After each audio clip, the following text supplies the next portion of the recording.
हर time बुखार, ये पहले बता दिया है। कमर में दर्द, इसके लिए बता दिया, हजामा करो, लंबा सजदा करो।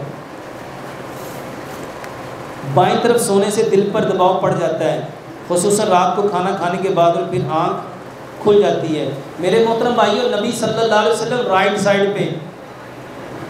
साइड पे दाएं तरफ सोया करते थे। जब आप बाएं तरफ करोगे तो दिल तो ऑटोमेटिकली प्रेशर में आ जाएगा। तो नबी सल्लल्लाहु अलैहि वसल्लम के सुन्नत तरीके के मुताबिक पहले बिस्तर को झाड़ो, उसके बाद अपने सीधे हाथ को सीधे गाल के नीचे रखो, दिल आपका ऊपर होगा तो उसको कभी भी दबाव नहीं आएगा। और रात को खाना खाने के बाद मेरे मोहतरम भाइयों, जब खाना खा लोगे पेट में गैस हो जाएगी। जब वो गैस होगी तो उसके अंदर दबाव आएगा।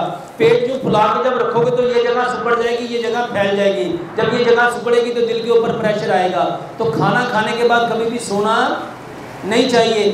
कम से कम खाना खाने के 2 से ढाई घंटे बाद फिर सोना चाहिए। और अगर खाना खा लिया तो कोशिश करो कि आप उतनी देर तक जागो जब तक आपकी गैस ख़त्म नहीं हो जाती।